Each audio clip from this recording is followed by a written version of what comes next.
Families of vulnerable individuals who died after going missing are urging the Ontario government to pass an NDP bill that would set up a new alert system to keep people like them safe. The bill, created by NDP MPP for Hamilton Mountain Monique Taylor, would implement an alert program for missing vulnerable people, similar to how Amber Alerts are sent out for missing children. The alerts proposed in the bill are intended to help those with cognitive impairments and is currently being studied by a legislative committee. And for more on that bill, we're joined live by MPP Monique Taylor. Ms. Taylor, thanks so much for being here. Thank you so much for having me. I'm happy to be here. Tell me about where the idea for this bill came from, and what are you hearing from the families that have been impacted by just awful tragedies because this kind of system doesn't exist? Yeah, exactly. And so, unfortunately, it was brought to me first from the autism community over the death of young Draven Graham, who was an 11-year-old boy with autism, went missing and unfortunately was found in Sugog River. And then when that started, shortly after that, I heard from the family and friends of Shirley Love, who was a woman in her 80s, had Alzheimer's and went missing in Hamilton and was found days later in a golf course. So this, of course, spurred a lot of community speaking up, where petitions were started online. And currently, to date, with all petitions matched, we have over 100,000 signatures calling for this alert. And so how would this actually work? Who would issue these devices, keep track of them, and then issue these alerts?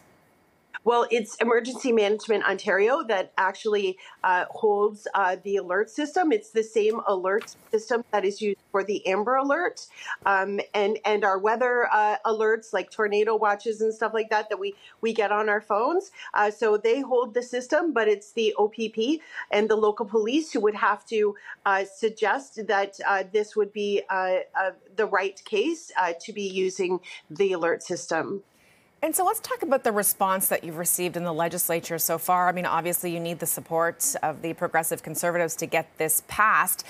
So far, is there indication that they are supporting your bill? Well, I originally brought the bill forward in March of 2023. At that time, typically we have a second reading on a bill.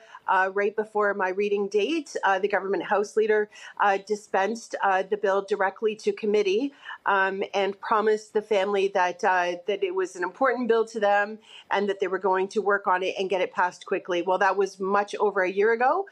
So it has taken a lot of attention and a lot of voices from different parts of the community to be able to get them to bring it back to committee this past week. So this for us was a big win forward, getting it moved, but we have no idea what's going to happen next as the government hasn't set the agenda yet. And so when it was sent to legislative committee, I remember at the time Paul Calandra saying, the government House Leader, saying that he believed it was flawed. He wanted improvements to be made through this committee. Do you know what improvements have been suggested by committee? Unfortunately not. They did not come out with any recommendations at that portion of committee. So the next step of committee would then allow us to talk about amendments, to go through clause by clause to strengthen the bill. There are things that can be changed, like the definition of vulnerable to really include that cognitive impairment statement in it, and a few small things, but that's not different than any legislation that comes forward before the House, and that's the point of committee, to actually get it right and make sure that it works for people it's intended to work for. And so when it comes to the hesitancy or potential hesitancy from the PCs, why do you think that is? Is there a cost associated with this in terms of rolling out these devices? Well, no, it's not a device. It will automatically go to your phone. That's the great thing about this. So I actually think it's probably cost effective when you look at the system. When a person goes missing, the police resources and the manpower that goes into trying to find that person. Now, when we're adding, and remember too, the alert that I'm looking for is geographically centered.